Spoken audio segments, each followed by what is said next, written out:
ቻት ነው እንበል ቆይ ናታን እንዲህ ብንላት ማርታ ታምነናለች አዎ አባዬ በቃ ኤቢ ያየችው ነገር ልክ እንዳልሆነና ሰላምም እንዳልጻፈችልኝ በቃ ሰላም የሰጠችኝ ወረቀት ላይ ልጄ ብላ የጻፈችው የምር ልጇ ሆና ሳይሆን እንደዚህ ስለወደደቻት እንደሆነ ብቻ ለመናገር ነው በቃ እንደዛ ይሻላል ናታን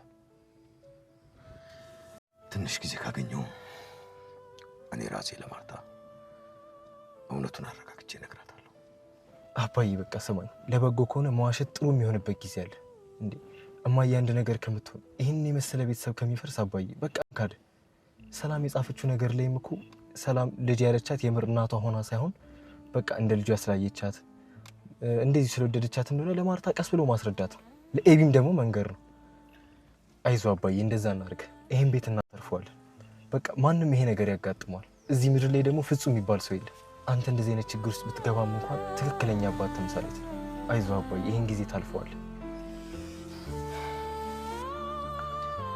እውነት ናት በጣም አድርጌ አመሰግናለሁ አሁን ትንሽ ቀለል አለኝ ውስጤ በጣም እየተረጋጋ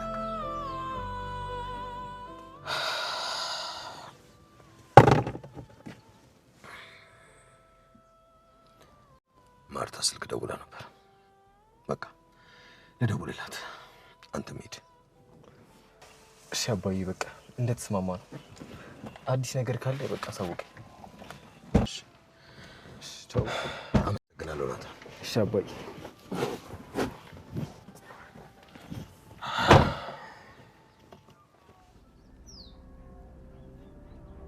እማዬ አባዬ ዋሽቶሻል ምንድነው አሽኝ ለምንድነው ማትናገሪው እማዬ ሰላም ለናታን የሰጠችውን ደብዳቤ አንብቤዋለሁ እና ወረቀቱ ምን ይላል ማለት ስለምንድነው የሚያወራው እማዬ ዳጣ የጓደኛው ልጅ አይደለችም እማዬ ማለት እና የማን ልጅ ናት እማዬ ለዚህ ነው አባዬ የሚጨነቀው ስላሸሽ ነው እማዬ እና ደግሞ ተጠያቂዎቹ ዳጣና ሰላም ናቸው ቆይ የጓደኛው ልጅ ካልሆነች ታዲያ የማን ልጅ ናት እማዬ ሰላም እየተጫወተችብሽ ነው አንቺ ልጅ ዋ ነግሬሻለሁ ዙሪያ ጥምጥሙን መሄድ ትተሽ ለምን ፍሬ ነገሩን አትናገሪ የማን ልጅ ናት እማዬ ላታምኚ ትቻለሽ ግን ዳጣ የሰላም ልጅ ናት እማዬ አዎ እማዬ ለናታን የሰጠችው ወረቀት ላይ ዳጣ ልጇ እንደሆነች ነው የጻፈችው እማዬ እኔ ግን በተለይ ወላጆችሽ ላይ የቋጠርሽውን ቂም መተው እንዳለብሽ ይሰማኛል በስጭትና ከልክ ያለፈ አጠጣጥሽ ከነርሱ የወረሽው ነው የሚመስለኝ እስኪ ተወኝቴ አልተውሽም አንቺ ወላጆችሽ ላይ የያዝሽውን ቂም ካልሻርሽኮ አሁን ለልጅሽ ጥሩ እናት አትሆኝም ምክንያቱም አንቺ ውስጥ እናትሽ አሉ አንዳንዴማ ስለሳቸው የምትነግሪኝን ሰምቼ አንቺን ሳይሽ ቁርጥ እሳቸውን ነው የምትመስየው እናም ይህንን የውስጥሽን ፍጭት ካልፈታሽ ምንም ሰላም አታገኝም ለልጅሽ የምትችይውን ያህል ምርጥ እናት መሆንም አትችይም ብሎ አስረግጦ ነገራት ያለው ሐቅ ነበርና አንዳችም አልመለሰችለትም እሱ ግን በሞቅታውም ታግዞ ሞትወቱን አላቆመም ኤልሲሻ እናትሽ እኮ ብዙ ስህተት ሰርተው ሊሆን እንደሚችል ይገባኛል ግን አንዲት ድሃ ኢትዮጵያዊ መሆናቸውን አትርሺ እኔ በግሌ ከዚህች ጦሰኛ ሀገር ብላቀቅ ደስታዬ ነው የኛ ማህበረሰብ እኮ እንደ ሌሎቹ ማህበረሰቦች ሁሉ ብዙ ጎጂ ልምዶች አሉት የራሱ በረከትና እርግማኖች አሉት አንዳንዴ ልክ አይደሉም ያልሻቸው ነገሮች ግን በጊዜ ሂደት ትክክል ሆነው ልታገኛቸው ትችይ ይሆናል ያ ነው የኔ ነጥብ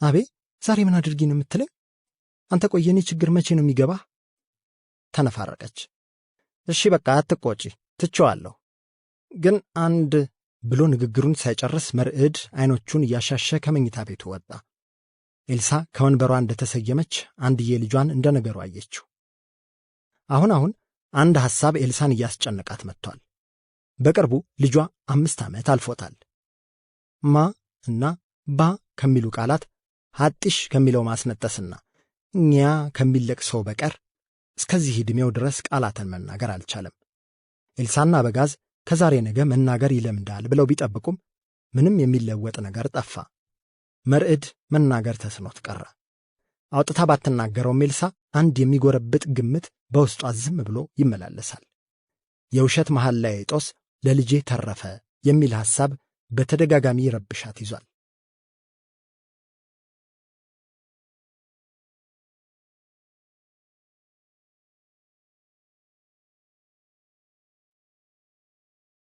ምዕራፍ 11 ያልተገለጠው ግዙፍ።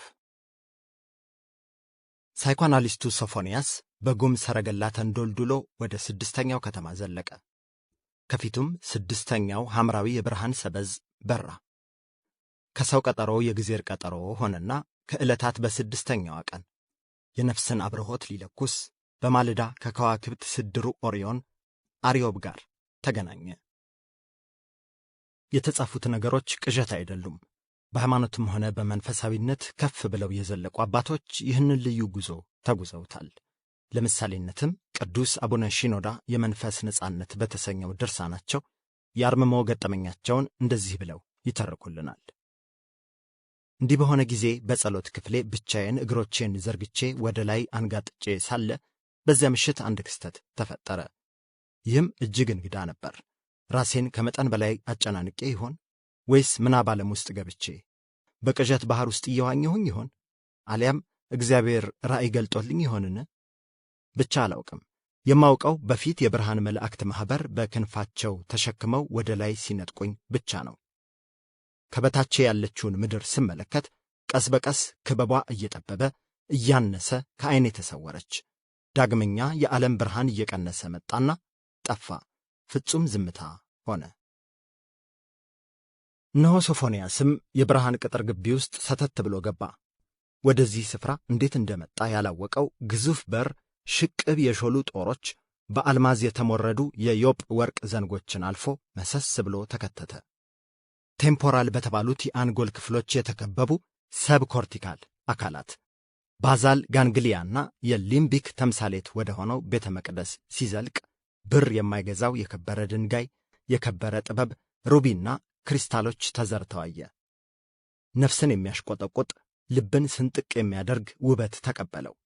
የከርቤ ሚስክ፣ ሉባንጃና ሉባን ዘከር ለአርምሞና ምጥቀት የሚያግዝ የዕጣን አይነት ዕጣኖች መዓዛ ስርኑን አወዱት።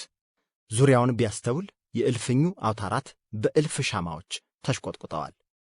ጣሪያውን ጨምሮ በሁሉም አቅጣጫ ያሉ ግድግዳዎች በጠልሰም ስዕል ተሸልመዋል። ቀጥሎ ደግሞ ከመቅደሱ መሃል 6 ደረጃዎችን ተወጥቶ የሚደርስ ግዙፍ ዙፋን አለ። እያንዳንዱ ደረጃም ከቀይ እስከ ነጭ በተቀለሙ ጌጣጌጦች እጅግ ያሸበረቀ ነበር። ዙፋኑ ግን ግጥም ድፍን ያለ ጥቁር ነው። ከስሩም ብዙ ልብሳቸው እንደ እሳት የሚያብለጨልጭ ሰዎችን ተመለከተ። ገሚሱ ባለበት ቆሞ እጆቹን ወደ ላይ ዘርግቷል። ገሚሱ በተባህታዊ ጥሞና ተቀምጦ ይመሰጣል። ሁለንተናዊ ክዋኔ ከምድራዊ ይልቅ ወደ ሰማያዊነት ያደላ ነበር። ከሰዎቹ መካከል አንዱ በመደነቅ ቆሞ ሲገረም ወደ ነበረው ሶፎንያስ በብርሃን ፍጥነት መጣ። እንኳንም ደረስክ። በንቃተ ሕሊና እኛ ጋር ስለተቀላቀልክ በእውነቱ ደስ ብሎናል አለው በነጎድጓዳዊ ድምፅ። ሶፎንያስ የሚያየው የሚሰማውና የሚያሸተው ብሩክ ውበት ልቡን ሰውሮት በቅጡ መልስ ለመስጠት አቅም አጣ። አሁን ያለህበት መደነቅና ግርምት ይገባኛል አለ ብርሃናማው ንቃተ ሕሊና። ከሥጋና አእምሮ ጠረፍ ሰርገው ማየት የቻሉ ጥቂት ሰዎች ናቸው። እነሱም እዚህ ሲደርሱ በመገረም እንዳንተው ደንዝዘው ይቀራሉ። አባይን ያላየ እንዲሉ የእናንተው ሊቃውንት በምድር በሚገኙ ውበቶች የሚደነቁ ሰዎች ያልተገለጠውን ግዙፍ በጨረፍታ ቢያዩ እስከ ምድር ፍጻሜ ፈዘው ይቀሩ ነበር። ይህንን የመሰለ እርከን ግን ለጥቂቶች ብቻ በአርምሞ የሚገለጥ ነው። ነፍስ እንዲህ እንዳንተ በአብርሆትና በአመክንዮ በትምህርትና በትህርምት በእውነት በእምነትና በእውቀት ስትታጀብ ጠረኗ እንዲህ ያምራል፣ ቃናዋ ይማርካል። ሕያውነቷ የሚረጋገጠውም ያኔ ነው። የአብርሂት እንጨት ተለኩሶ የእምነት ዕጣን ሲንጣጣ የኑሮ ጣጣ በጥሩ መዓዛ ይሸፈናል። 6ኛው ምድጃም መገለጦች ላይ ይጣዳል። ኤሌክትሪክን በብቃት እንደሚያስተላልፍ የወርቅ መስመር አዲስ ብርሃንን ይፈነጥቃል። ታዲያ አንተም ብርሃን ላይ ቆመህ ራስህ ለራስህ በግልጽ ተነጋገር። ከባድ ምስጢሮችህ ላይ ባትሪ ያብራባቸው። ከእውነተኛው አንተ ጋር ወለል ባለ አደባባይ ተወያይ። ራስህን ሰልለውና ወቀው። ከማንቀላፋቱ ቀስቅሰኸው ከሕያው አንተነትህ ጋር ወዳጅ ሁን። ለዚህም የሚያግዙ ብዙ ጥበቦች አሉ። ለምሳሌ ይሄ ሁሉ አልማዝ፣ ሩቢስ፣ በሉር፣ ሰንፔር፣ ኢያስጴድ፣ ሰርዲኖን፣ ዮጵ፣ ጳዚዮን፣ እብነ አድማስ እዚህ የተደረደሩት ለውበት ብቻ እንዳይመስልህ። የእያንዳንዳቸው ለዘመናት ጉልበት ያጠራቀመው እርግብግብታ ክሪስታላዊ ዝውተራዎች ለመንፈሳዊ እድገት ስለሚያግዙ፣ ትንግርታዊ መዋቅርና ስድራቸው ኤሌክትሮመግነጢሳዊ ኃይልን ስለሚረጩም ጭምር ነው። ነበልባላዊ ብራዥ ሚራዥነትን ለሚለማመደው ነፍሳችን ልምዳቸውን ስለሚያካፍሉት ድንቅ ናቸው። ለዚህም ቃላት አያሻቸውም። ንቃተ ሕሊናን ከፍ ያደረገ እርግብግብታ ከራሳቸው ወደ ሌላው ሪዞኔት ያደርጋሉ፣ ያስተላልፋሉ።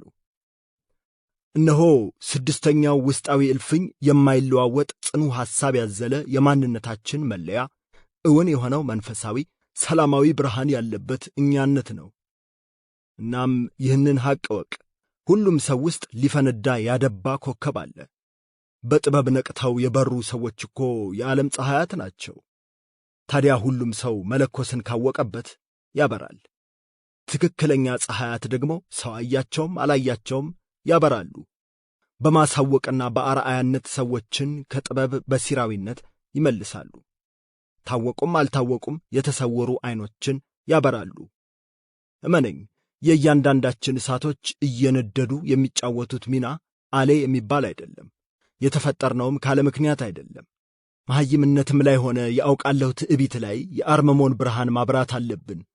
ሙቀትና ብርሃን ከኛ ይፈንጥቅ አለና መላ ሰውነቱ በደማቅ ቦግቦጋ ፈካ። ዶክተር ሶፎንያስ እስቲ ልጠይቅህ፣ ፀሐይ የተደበቀን ሰሃ ቀዳ ስታበራ አይተህ ታውቃለህ? አንድ ዐይኗን በጥበብ ስትገልጥ ገጥማ ታውቃለች? ፍኖቱን ፍንትው ያደረገ የብርሃን ፋና ጮራ ሲፈነጥቅ፣ ወጋገን ሲፈካ፣ ጎህ ሲቀድ፣ ቀኑ ሲበራህ ከነፍስህ ገመና አስተውልሃል? የበጋውን ሙቀት የሚወክል ጠቋሚ ቀስትና ግዙፍ ሰይፍ የያዘ የኦሪዮን ወይም አርዮብ ኅብረ ከዋክብትን አጥንተሃል? የሴህ እሳት ምልክት የጊዛ ፒራሚድና አሙናዊ የኦሳይረስ ፕታህ ዮቶርና ሴት ከኦሪዮን ስነ ፈለክ የተሰናሰለን ግሩም ግንባታ መርምረሃል? የግርማ ሞገሳማው የአባይ ወንዝ ወኪል ኮከብ ሲሪየስ እጅግ ግዙፍ እሳታማ ጅራቶች የሚደንሱበትን ጸፍጸፈ ሰማይ ቀና ብለህ አይተሃል ወይ? እነሆ እኔናንተ ወደ ጠፈር መጣቂ ቶንዶልዷይ መንኰራኵሮች የዚያ ምሽትን አንጊ ወጋገን የብርሃን ክሮች ነን። የነቃነው ጥቂቶችም ብንሆን አቅመ ነቂስ እንጂ ዘሃ አይደለንም። በኮዝሞዎች ላይ የምንስፈነጠር ካቴና አልባ ዘላለማዊ ተወርዋሪ ኮከቦች ነን። የወግ ተራኪው ባለቅኔ ደናሽ የኢትዮፕ ሥጋና ብርሃን ሽራፊ እኛ ነን። የሰማይ ግማጁ ቢጫ ፍላጻ በነፍስ ምህዋሮች ላይ ዛሬም በእኛ በኩል ይፈነጥቃል። ልክ የአእምሮ መብረቃት እሳታዊ የኒውሮ ትራንስሚተር አንጎላችን ውስጥ መልእክት የሚያስተላልፉ ንጥረ ነገሮች፣ አፍታዊው ዶፓሚንና ዘላቂው ሴሮቶኒን አስተኔዎች የማሰብ ኃይል ሚዛን መለያዎች ሲጎለብቱ እንደ ዩኒቨርስ ከላወሰን ይሰፋሉና አንጎላችንን ብዙ በተጠቀምነው ቁጥር በኃይልም በመጠንም የመጨመር ተፈጥሮ አለው። አንጎላችን የተጠላለፈ የጥቃቅን መብራቶች ጠፈር፣ የጥቃቅን መብረቆች ህዋ ነው። በሃሊዮት አውታራችን ውስጥ ኤሌክትሮማግኔቲክ ፊልድ አለ። እመነኝ፣ ይህንን በትንሽዬ የራስ ቅላችን ውስጥ የሚካሄደውን ተአምር ያየ አጃኢብ ማለቱ አይቀርም። ጃፓን ፉጂስ ውስጥ ከሰው ልጅ አንጎል የበለጠ ፈጣንና ትልቅ የማከማቸት አቅም ያላቸው ሱፐር ኮምፒውተሮች ኔትወርክ ለመፍጠር የተቻለ ቢሆንም አንድ ከተማ የሚሞሉ ሰርቨሮችና 10,000 ቤቶችን ማብራት የሚችል ኤሌክትሪክ ኃይል ተጠቅመዋል። የሰው ልጅ አንጎል ግን አናናስ በምታክል የራስ ቅል ውስጥ ተወስኖ አንዲት የሻማ አምፖል የሚያበራ የኤሌክትሪክ ኃይል እየተጠቀመ እንዲህ መስራቱ አፈጣጠሩን በጣም አስገራሚ ያደርገዋል። እኛ አቅሙን የተረዳን ደግሞ ለሌሎች ተአምር የሚመስል ሥራን እንሠራለን። እነሆ የተቀመጥክበት የወርቅ ቅልና የሕይወት ዕንቁ ፋና ያጨቀ ሳጥን ከአንገትህ በላይ ይገኛል። የሳጥኖቹ አምራችም እጅግ ርኅሩህና አዛኝ ባይሆን ኖሮ ይህ ባልተገባን ነበር አለና የብርሃን ንዝረቶችን ከአቅሉ ውስጥ አርገበገበ። ሶፎንያስ ግን በቤቱ ውበት መደነቁ አላባራም ነበር። ይሄ የምታየው ዕጹብ ድንቅ ቤተ መቅደስ ከሰዓታት በፊት አልነበረም። በዚህ እርከን ላይ ያሉ ግንባታዎችና መዘጋጀቶች ግን ጊዜን የማይፈጁ የእምነት ጉዳዮች ናቸው። በዐይን ጥቅሻ ፍጥነትም ይከወናሉ። ይህንን ቤተ መቅደስ ስንገነባም አንድ ተምሳሌት ነበረን። በመጽሐፈ ነገሥት ቀዳማዊ ምዕራፍ 10 ቁጥር 18ና 9 እንዲህ ይላል። ንጉሥ ሰሎሞንም ከዝሆን ጥርስ ታላቅ ዙፋን አሠራ፣ በጥሩም ወርቅ ለበጠው። ወደ ዙፋንም የሚያስሄዱ 6 እርከኖች ነበሩ። በስተኋላውም ያለው የዙፋኑ ራስ ክብ ነበር። በዚህና በዚያ በመቀመጫው አጠገብ 2 የክንድ መደገፊያዎች ነበሩበት። በመደገፊያዎቹም አጠገብ 2 አንበሶች ቆመው ነበር። እንዲሁ ሁሉ እኛም ይህንን መቅደስ ገንብተናል። የአንበሳን እሳትነት የኪሩቤል ውክልና ከማይነጥፈው የብርሃን ጅረት ጋር ነፍሳቸውን አቆራኝተው እንደሚያበሩ ሊቀ ትጉሃን የነበረን ማንቀሳቀስ ያልነበረን መትከል የቅጽበት ብቻ ጉዳይ ነው። ሆህት ሰማይ ለራእይ ኅብረ ፀሐይ ሕንፃ ጥበብ ለመገንባት አይፈተኑም። መቼም ቢሆን በእምነት ከተጓዝን ይህንንም ከዚህም በላይ እንድናደርግ ሥልጣኑ እንደተሰጠን አትርሳ። ብቻ በእውቀትና እምነት መንቃት ነው የሚጠበቅብን። ታዲያ ጥበቡ በአፍ እንደሚወራው ቀላል እንዳይመስልህ። ኢዮብ እንዳለው ይህን ጥበብ የኢትዮጵያ ቶጳዚዮን ወርቅ አያክለውም። ከልቡ የፈለጋት ግን ታግሶ ያገኛታል። ታዲያ ቁም ነገሩ መቼ መብራት መቼ መጥፋት እንዳለብን ስናውቅ ነውና ላንተም መልካም ይሆን ዘንድ የእሳታዊ ኃይሎችህን ማብሪያ ማጥፊያ ተቆጣጠር። የኅብረ ኮከብ ወርቃማ ዘንጎችህን መቼ መያዝና መቼ መተው እንዳለብህ እወቅ። አስታውስ፣ ይህ ንጽጽር ተምሳሌትነትና እንቶኔ እንጂ መጠነ ቁሳዊነት አይደለም። ይህ ከስሜት ሕዋሳት አልቦ ነው። ምክንያቱም አርምሞን አታደርገውም፣ ትሆነዋለህ እንጂ። ተመስጦን አትሞክረውም፣ ትኖረዋለህ እንጂ። የምትናገራቸውን ቃላት ቀንስ። ሸክምህን መተንፈስ፣ መሰናክሎችን መበተን ካሰኘህም ወደ ውጪ ሳይሆን ወደ ውስጥህ በፈቃደኝነት ፈንዳ፣ አብራ፣ ተተኮስ። እነሆ ከሰሜን ዋልታ የተንጸባረቀች ደግሞ ሁለተኛ ፀሐይ አለች። የሰባቱን እርከን ምስጢር ተረድተው የግዕዝ 7 ቁጥር አጠላልፈው በቀረጹት ስዋስቲካ ቅርጽ በናዚዎች ክብሩ ከመጉደፉ በፊት በላሊበላ ውቅር አብያተ ክርስቲያናት በክብር ተቀርጿል። ከዚያ 1000 ዓመታት በፊት ደግሞ ጥቁሮቹ እነ ክሪሽና በመሠረቱት የሂንዱ ሃይማኖት ቤተ መቅደሶች ውስጥ በብዛት ተቀርጾ ይገኛል። የሰው ጥበብ በእኛ እርከን ላይ ሆነው በፈለፈሉት በላሊበላ ውቅር አብያተ ቤተ ክርስቲያናት ትይዩ በሚገኘው ፕሌይደስ ኅብረ ከዋክብት አስገራሚ የካርታ ግልባጭ መስለው ተበትነዋል።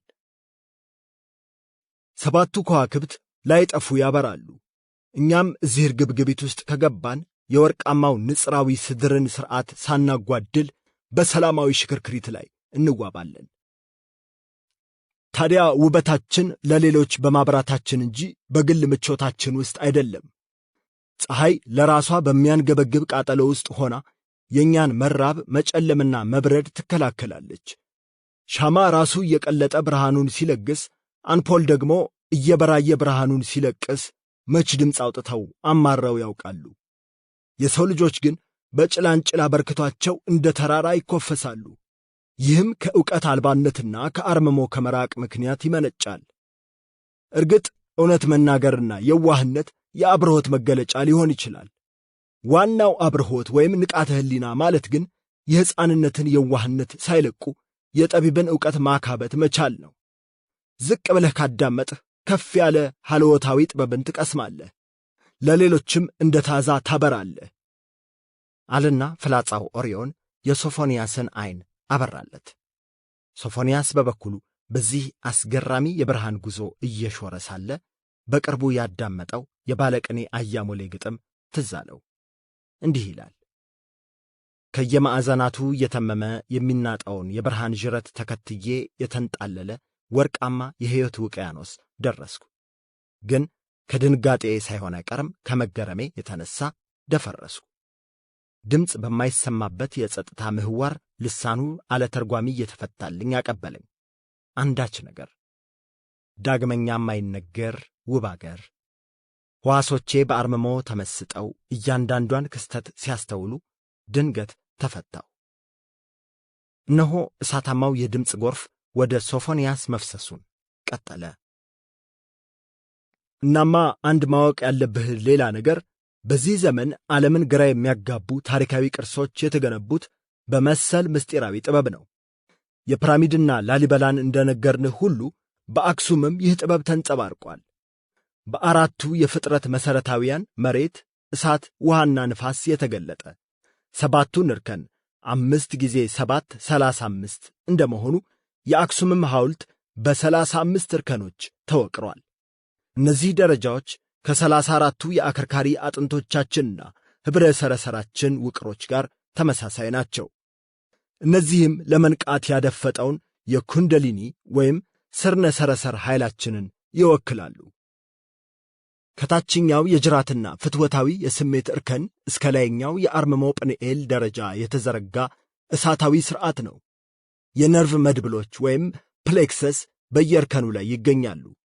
ዘፍጥረት 32:30 በምሳሌ ስለዚህ ጥበብ ሲገልጥ ያዕቆብም እግዚአብሔርን ፊት ለፊት አየሁ፣ ሰውነቴም ድና ቀረች ሲል የዚያን ቦታ ስም ጵንኤል ብሎ ጠራው። ጵንኤል የሚለውን ቃል የግዕዝ መጽሐፍ ራእየ እግዚአብሔር ይለዋል። ጵንኤልም ሲያልፍ ፀሐይ ወጣችበት፣ እርሱም በጭኑ ምክንያት ያነክስ ነበር። እነሆ ወደ ጽድቅ የምትወስደው መንገድ እንደ ህብለ ሰረሰር ፈሳሽ ቀጭን ናት። እናም እንደ ምሉዕ ሰው ቀጥ ብለህ የምትቆመው ከጭን ርቀህ ወደ ጭንቅላትህ ማብራት ስትጀምር ነው። ለዚህም ጀርባህን ቀጥ አድርገህ በፀሐይ ብርሃን ስር ተቀምጠህ በጥሞና መጓዝ ስትጀምር ይህ ይሆናል።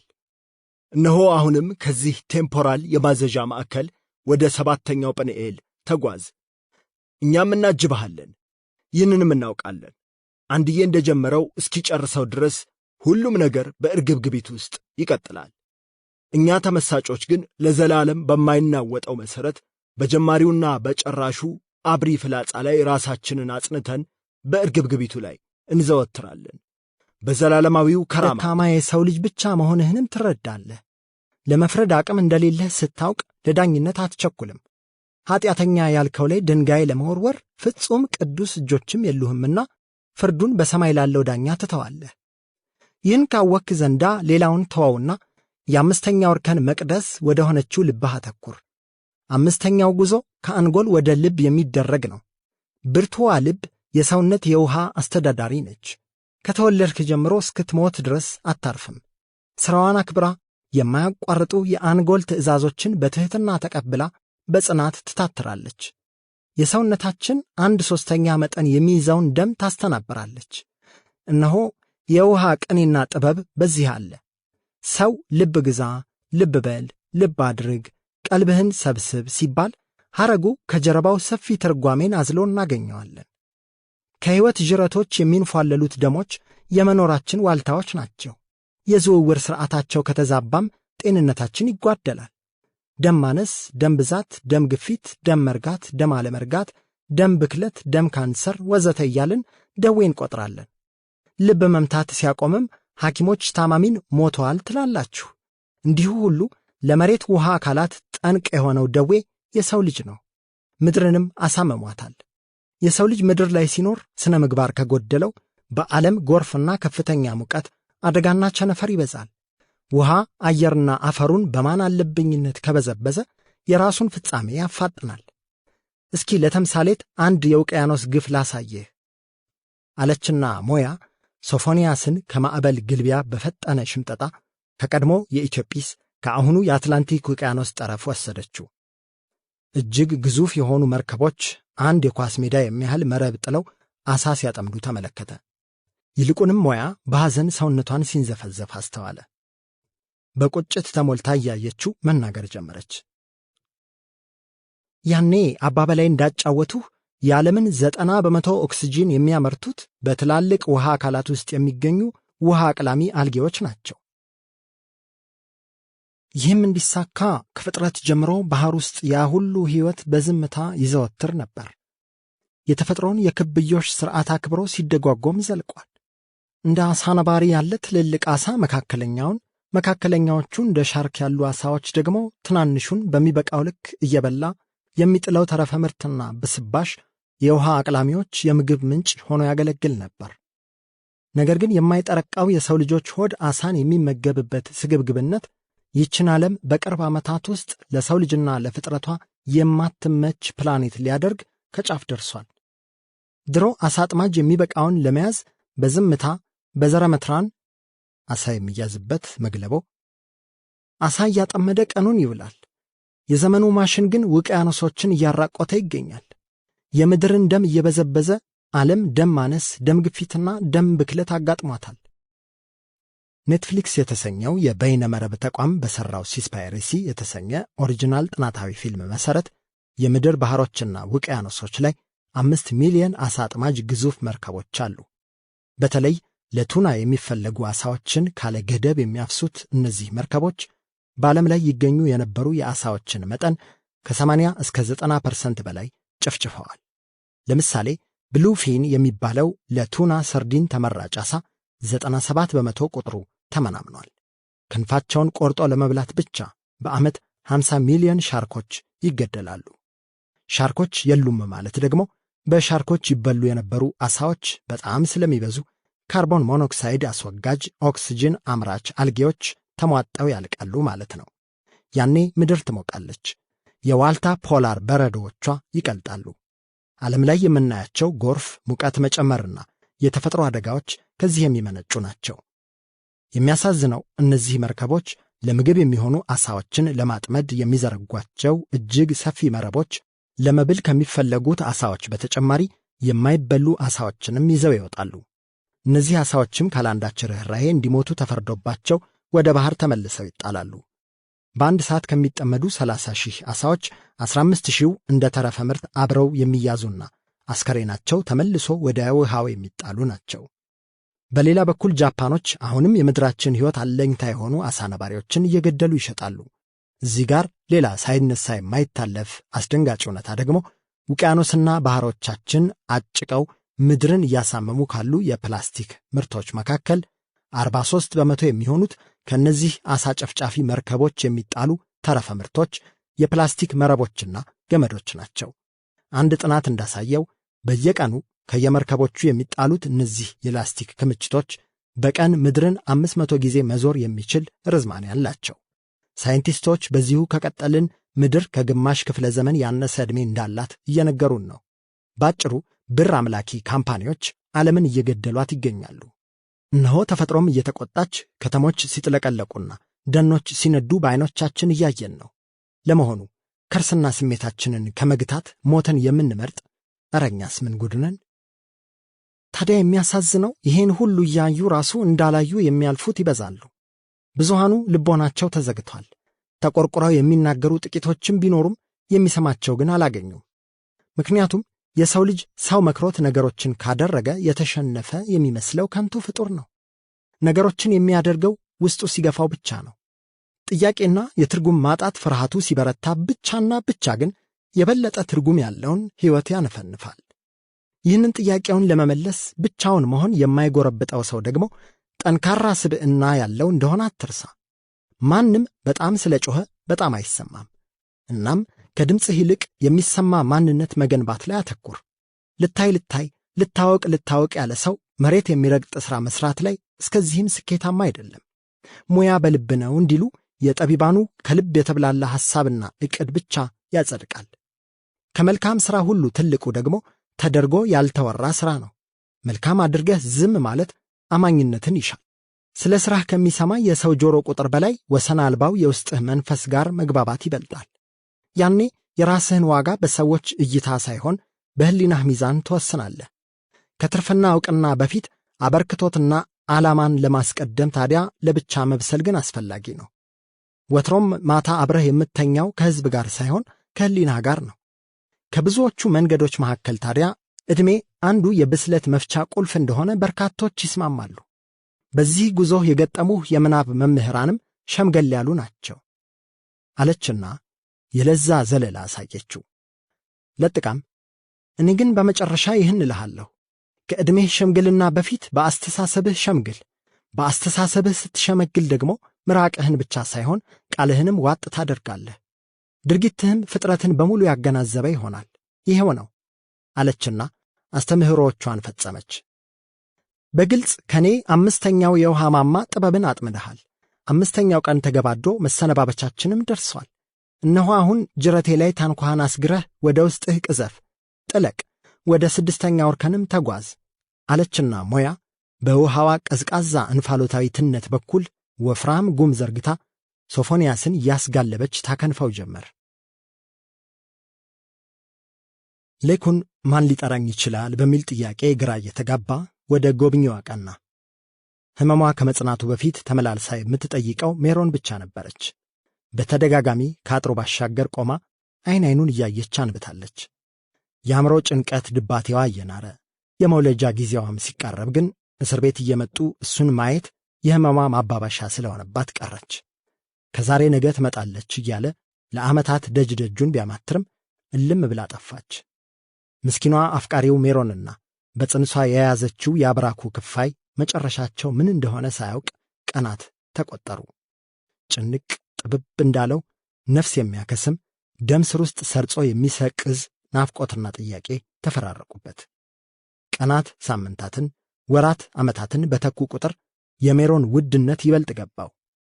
ካጠገቡ እያለች ያልታየው ዋጋዋ ሊያገኛት በማይችልበት ቦታ ውስጥ ሆኖ ተገለጠለት። ከጥንት ከጠዋቱ ጀምሮ ከጎኑ የነበረች አፍቃሪው እንደነበረች የትውስታውን ማኅደሮች እያገላበጠ ሲረዳ ሐዘን አቆራፈደው፣ ቁጭት አባዘነው። በሱ ምክንያት የሆነችውንና ለሱ ስትል የሆነችለትን ሁሉ ሲያስብ ጸጸት የእግር እሳት ሆኖ ለበለበው። እንዴት ያኔ ልረዳት አልቻልኩም እያለ ከራሱ ጋር ተሟገተ። አንድ ያግኝቷት ፍቅሯን እንደተረዳት እሱም ልቡን ከነጓዙ ለሷ እንዳስረከባት ነግሯት ቢሞትም አይቆጨውም። አዎ አንዴ ብቻ አግኝቷት አቅፏት ስሟት እንደሚወዳት ነግሯት ከወጣለት ለመኖር እምብዛም አይጓጓም። ስለሷ እያሰበ ወደ ጎብኚው ክፍል ሲገባ አንድ ሽማግሌ ሰው ነበር ቆመው የጠበቁት። ጠያቂው እሷ ባለመሆኗ እያዘነ ወደ አስጠሩት ጎብኚው ተጠጋ። ክፍሉ ጨለምለም ያለ ስለነበር መልካቸውንም በቅጡ ማየት አልቻለም ነበር። ሰላም ልጅ ሌኩን ብለው በፈገግታ ተቀበሉት።